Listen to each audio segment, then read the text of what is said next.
Black culture is American culture. As an Indian man that was born and raised in America, I'm telling you right now, every aspect of American culture, sports, fashion, art, music, all of it, it's all black culture. Black culture is American culture. This superior race bullshit that's being spewed right now, that's what it is. It's just bullshit. Because if you take away your money, you take away your business, you take away your influence, it all collapses. The American economy will collapse without you. Some of the single most greatest inventions that were created in America were by black people. I'm just tired of this narrative that oh, people are too ghetto. Oh, people are this and people are that. You'd be nothing without them. You'd be nothing without them. And this isn't just for my black friends. This is for all minorities. They would be nothing without you. And another thing, stop supporting these corporations that literally disrespect you on a daily basis. That's why God says, come out from amongst them and be ye separate. When you look at the 10 commandments alone and we follow those commandments as a whole, this whole economy will crash, bro. We are fueling their economy off of our ignorance. Look at the prison system. Who is most likely to get locked up? Us, right? So if we didn't do those things to get us locked up, the prison system will fail, bro. Fear is the only weapon that white supremacy has. We just minding our business. Excellence is gonna come out. If left to our own devices, we will fuck around and be the best at everything. We was dominating at tennis so hard they had to come out with pickleball just so they could find something that we hadn't beat them in. Dang. They bit their lip till it bled trying to keep from saying Serena was the best tennis player that ever lived. Still don't want to give her credit. Dang. I could give so many examples of this. And in the midst of our resting, the black excellence just keeps rolling on. I don't know this young man with the baseball, but I do know how they did that boy from American Idol, Jamal Roberts, and how Carrie Underwood did him. It's a perfect example. That boy was in that competition by himself. I could listen to him sing all day. I would be doing stuff and put his TikToks on so they'll just keep playing over and over again. That boy, that's God in that throat. He got God's throat. He got God in his throat. Let's talk about just singers, for example. Y'all keep comparing Beyonce and Taylor Swift. I could go to any black church in America and find 10 singers better than Taylor Swift. Facts! Facts! Our people got God in that throat. It's God in that throat. White people, mainstream praises mediocrity because they feel akin to it. Beyonce is excellence. They put their dollars behind it because they know they don't have the talent. So what they're slowly trying to do is use their dollars for the lack of talent that they have. No, we gonna uplift these whack people. That's what we about to do. Beyonce done came to the Grammys multiple times, been 0 for 8. Watching people like Taylor Swift and whoever take Grammys that was rightfully hers, Adele and whoever. Even Adele had to get up there and be like, listen, I didn't beat her, but somehow I won. This shit ain't right. Then she won the best country album and y'all gonna take the whole category away? Interesting. The girl who Coco Gauff beat said she never thought she would lose to a black player because she had been playing so good. She said she's not trying to be racist. You should have said, I never thought I could lose. Why is it stinging extra more because she's a black player? She kicked your ass and you're mad about it. So much that you would turn the hatred on yourself and say, I messed up, I didn't play good enough, I made too many mistakes, You would turn the hatred on yourself because it couldn't possibly be that this young black girl whooped your ass. And that's exactly what she did. Listen, I don't know why people are pissed at us for having a good time. I hope they never find their way to help me find my draws side of TikTok. Because I don't know what's going on in Mississippi right now, but they down there cooking, baby. And they done sent Jamal to American Idol. They over there looking for their draws in their neighbor's bedroom, all kind of things. I don't care what they call me. I know who I am and I know what I stand for. That's my girl. She be cooking. I forgot her name, but she be cooking. And I stand for black excellence. So anything that goes against black people being excellent, I'm not in agreement with. And if that makes me anti-black, then I guess you're redefining what it means to be pro-black. If you think that being pro-black means being in agreement with degenerate behavior and being in cahoots with things that damage the community, no, then I don't want to be that. I don't want to be anything that is negative when it comes to the black community. No, I don't want to be in alignment with that. So if you have to say that I'm any of these buzzwords, I'll take that, because I stand for black excellence. I stand for black people working at their full potential, being the best they can be, not making excuses. They knew the power of imagery. They knew the power of rap music. You know what I'm saying? In the beginning, we talked about our struggle. Now it's like we are elevating from that struggle inside. Something else need to be spoke about. You know what I'm saying? But they not gonna promote that. And we all know who run the record labels. They not gonna promote, I'm not doing bad no more. Yes, I grew up with both parents. There's nothing wrong with that. You know what I'm saying? Shout out to Dana D 1987. I want to give her credit for that because she works very Dana, hard to grow her name. content. I think she thinks she has a second page, DD 1987 as well. Look, there's a group of us out there that has no F's to give. We're done. There's a group of black people that just like, listen, we're not going to stand for it anymore. We have a platform to speak out on it, and all the, like she calls them buzzwords, the names that you call us, it just doesn't work anymore. It's not effective because we're coming at you. You're ruining our growth as black people. You're ruining our reputation. You're ruining black progress and advancement because you want us to stand for anything that's black, right, wrong, or indifferent. And there's a large group of TikTokers. Y'all call us Black MAGA, Black Trumper. Everybody's not into politics. So don't just label these people, people like me, who speak out against black ignorance versus black excellence. Don't call us Black Trumpers, Black MAGA, I bet he's Republican. All the, you buck dancing, put a man in the coon, and it doesn't work. I'm gonna say this too. It's almost like they try to shame you for having a good upbringing. Now it's like everybody walking around have to identify with the struggle. You're sowing discord amongst the people. Now there's a division over people who grew up in the struggle and people who did not grow up in the struggle. We are all elevating. You know what I'm saying? It ain't gonna happen at the same time. Don't hide anymore. It's ineffective. So do know that we out here. And the more I see content like this, the more resolve it gives me, the more it emboldens me to speak more, the more it empowers me to speak more, because we're just sick and tired of it. Yep. And she was talking about in the prior video that a lady was in Memphis saying, I'm so happy that Donald Trump sent the National Guard here, and then all these people piled on her. I bet she a Trump supporter. I bet she's this. You know what? It doesn't work. I even put a video up here yesterday with a picture of a raccoon dancing around a bunch of saltines. I was like, this is what they call me for my content. I just don't care. I get people, you always coming down on a black man. Well, stop doing that shit. The Bible say man's going is of the Lord. If God didn't want Trump to send out the National Guard to fix stuff up, he would stop it. He would stop it. God don't want his people out here unaliving each other. God owns the devil. He owns that. He's one of his chess pieces. If he allows it, he allows it. This is what we do. We try to play both sides of the fence. We say, yeah, the community need to be cleaned up. You know, all our people, we're being unalived and all of that stuff. Well, it's a lot of our people that's unaliving each other, and they're young. They're starting off young because they're not being guided right. They think that this is the way to be. But it's up to us, older people, to start guiding them. We can't be scared of these little inches, man. We gotta talk to them, bro. As they say, that's sucker shit.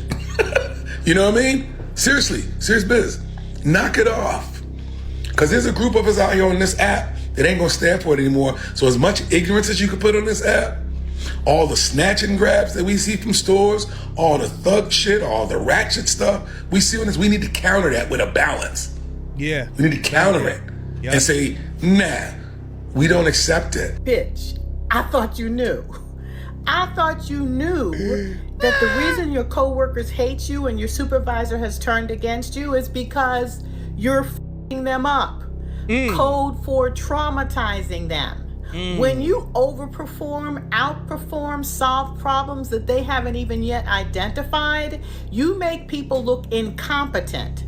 You make them look mediocre and unqualified for the job. And if you look like us, that's risky business. So once they figure that out, they're not gonna flee or fawn. They're gonna fight, which means fight for their survival so they can sustain their position and continue to hold on to their job. So when they fight for survival, that means your ass got to go. You know, they're gonna try to demean you, discredit you, make you look unprofessional, mob you, give you the silent treatment. They're not playing. Why? Because they're fighting for their life. Their trauma response is to fight. So I needed you to understand that it's not just that you're making them feel bad, you're f***ing them up. You're traumatizing them. And they have only one legitimate response, which is to get rid of you. I hope you understand that better now. Their trauma response is to treat you bad, to make you feel wrong, to make you feel incompetent and insufficient, so that either you will leave or they will set you up to fire you. And that's the only legitimate response to have to trauma. You need to think about your response to their trauma response. And that's what my posts have been all about. A lot of our sisters at the workplace, bruh, our sisters at the workplace in them office spaces, they know how to multitask. A lot of people can't do that. They be looking at our sisters like, she thinks she's all of that. And they'll gang up on them and try to get them fired. But a lot of our sisters multitask. No, don't do this, do that. Teaching everybody how to work the computer and the little office stuff. Y'all know what be going on in them office spaces. Our sisters be running laps around them, man. Sister ain't been on the job 6 months, learning everything. Somebody who been there 5 years. Our sisters don't be playing when it come down in them office spaces, bro. They know the manager job. They know everybody's job. They only been there 6 months. How did she learn that fact? It wasn't handed to her. She's getting it. What I want to now do is to look at Black excellence. You see, I was real concerned about if you thought that being white was being smart, then that means that being Black is being what? Yep. Okay, and I won't even put dumb on the board. That's embarrassing. But I have a real concern with if being white is being smart, then what does being Black mean? You see, before 1954, we didn't act this way. Being Black meant being the best. And we need to redefine again what it means to be Black. See, I'm from the old school. See, I was taught that Hippocrates was not the first doctor. That the first doctor's name was Imhotep. What I'm getting at is, whether we're talking about science, in every area that we've been allowed to... Train up a child in the way he should go. I'm telling you, he will not depart. We are the first teachers it's at home, not at these schools, because they not going to teach our children their history. Participate in. We've always been the best. All we've ever needed was the opportunity. So in science, was Imhotep, or Granville Woods, or Louis Latimer, or George Washington Carver, or Walter Massey, or Sister Jemison, our first Black female astronaut, you name the area. All we've ever needed was the opportunity. We're talking about Black excellence, because it used to mean being Black meant being the best. If it's in business, we have strong men and women there as well. Reginald Lewis, who now owns a large company that he just acquired, or John Johnson at Ebony Magazine, or Ed Gardner at Soft Sheen. All we've ever needed was the opportunity. In writing, can you all name me a very good writer? Let me just giving you all the names. Can you name me a Black writer that you think is very, very good? Yes. Nikki Giovanni, any others? Richard Wright, Toni Morrison, Alice Walker, Gwendolyn Brooks, Alice Taylor. In education, Carter G. Woodson, Benjamin Mays, and Mary Petrell, the current president of education. Strong Black men and women. In television, who has the best show on television right now? Bill Cosby. And the best newscaster in terms of the talk shows, this too. Actually, they're both in the morning. Who are they? Morning talk show hosts. Look what they did with Bill Cosby. Look, why Denzel had to be crooked before it took it. Listen, Denzel Washington was the guy. I mean, he still is that guy. But I didn't see the movie, allegedly. He kissed a man in his last movie. They will allow you to be excellent to a certain point, but when it's time for you to check out, oh, they gonna make sure you got that stain on your name. Brian Gumbel, who's the other, the female? And Oprah Winfrey. You name the area, we've been good at it. What about in the movies? Who has the greatest box office attraction in the movies? Eddie Murphy. And then you add on people beside Eddie Murphy, Cicely Tyson, and Jones, and Lou Gossett. You name the area, we've been good at it. Let's move to music. Name some top stars in music. Michael Jackson, who else? Anita Baker, Luther Vandross, Stevie Wonder, Aretha Franklin. What about sports? Who's the best basketball player? Michael Jordan. Who has rushed for more yards in football in the history of the sport? Rushed for more yards. Just retired from Chicago. Walter Payton. Okay. And who had more? What he doing with them students is he uplifting them. Now they feel secure within themselves when they walk around. Now they don't walk around feeling like they ugly and all of that stuff. Now they don't walk around feeling like, oh, I'm the bad person. You know, I'm the bad guy, but this is what I see in the movies. You know what I'm saying? He's uplifting them. And we all could do this. We all could do, and it don't even have to be a family member in order to uplift somebody else. Runs than anybody in baseball, including more than Babe Ruth. Initials H.A. Hank Aaron. Okay. So again, you name the area, we've been good at it. Nor we lazy. Think about it. The rumor is we're lazy. If we're lazy, why'd they bring us to work America? If we were lazy, they could have kept using their servants. We are the world's greatest workers. We're not lazy. In addition to that, we raise their children. We're good at nurturing as well.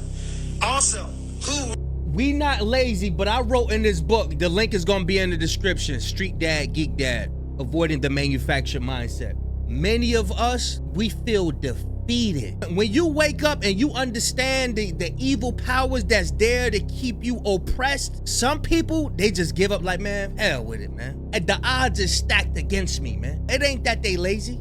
They give up and they turn into substances and stuff. They probably turn into alcoholism and stuff like that. You know what I'm saying? It's not that they lazy, it's just that some people feel defeated. I would say just pray, ask him to restore your energy, because he could do that. He could do it. You just gotta ask. He received the Nobel Peace Prize, and he lives in South Africa, Zambia right now. Matter of fact, one is living, one died. The Nobel Peace Prize. One lived in America, one lived in South Africa. One is dead, one is alive. Nobel Peace Prize. The one in America was Martin Luther King. And who's the other one? He lives in South Africa right now. Bishop Tutu. Okay?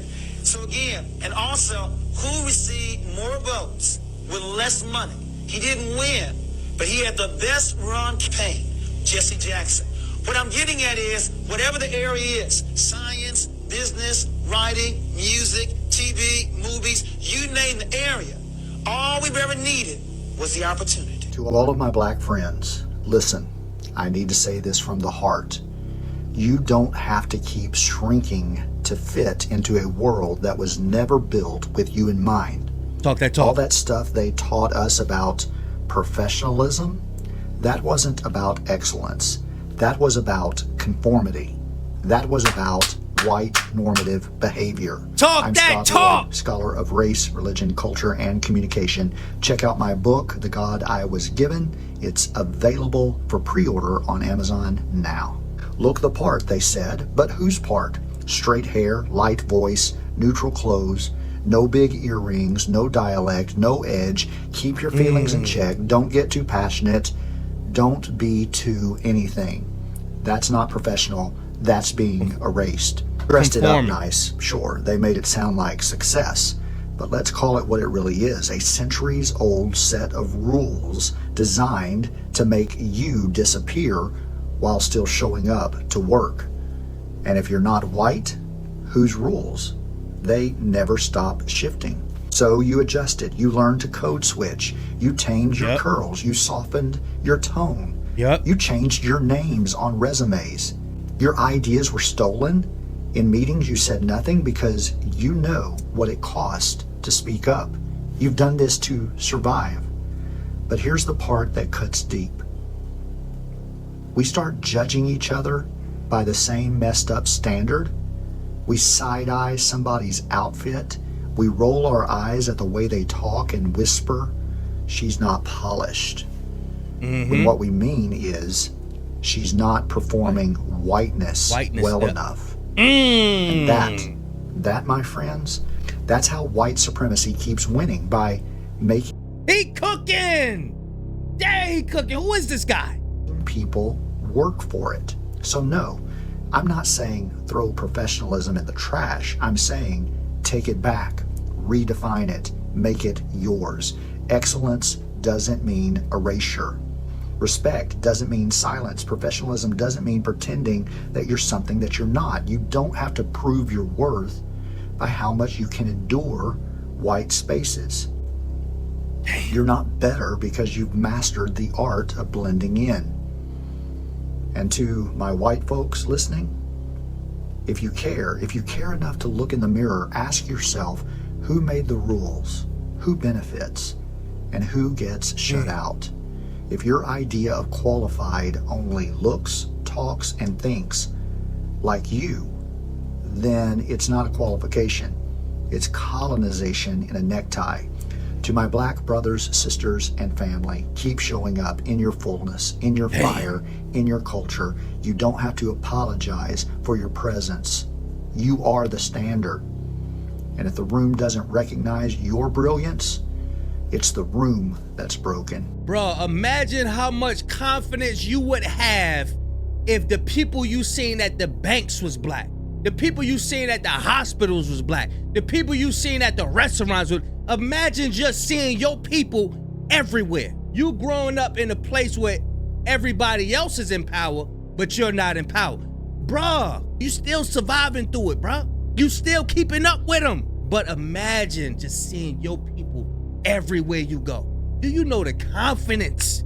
Do you know how sure you would be of yourself? You're gonna walk up with your head high, your chest out. I'm redefining black excellence because we need to rework the definition. We let Jay-Z get away with opening the 4040 Club and celebrated it. We celebrated him opening a nightclub so more of us could stumble out of a place at 3 a.m. with Henny Me. We celebrated the Duce brand because that's what we needed. Shoot, quiet as it's kept, we celebrated Ciroc. What do all of these things have in common? Nothing for you, nothing for me, and everything for the person who runs that, who doesn't really run it, but we're not going to get into that just yet. Jay-Z's contribution to the community is a curious one because on one hand, you see the vision of black excellence, buying up all these homes, all these paintings, all of this ridiculous... They partnerships. So that's just what the guy previously before him said, could you conform to us? Matter of fact, I think it's a Bible scripture that say, don't conform to the ways of the Gentiles. Ridiculously extravagant and just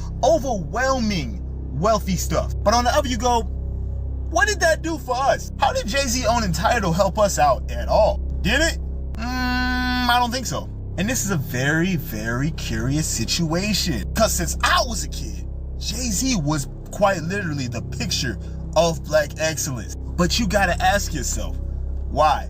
I'm not done because Jay had us in such a chokehold. People asked, would you rather $500,000 or dinner with this man? And dudes with brims on their scullies everywhere went, you gotta go Jay-Z. It's the Not knowledge. me. It's the knowledge. The knowledge. Not me. Interesting. So you mean like the things that he said on 444? What if I told you he said the... One of the many weird ass things to come out of the response of that video that I posted is seeing just how many white people are doing digital blackface. I did not realize the extent. And by digital blackface, I mean like these are white people commenting from accounts that are made to look like they're run by black people. Like they have a black person in the profile picture. They have like a general like black person's name. Like there's a lot of YouTube channels. You think they black people. They are not.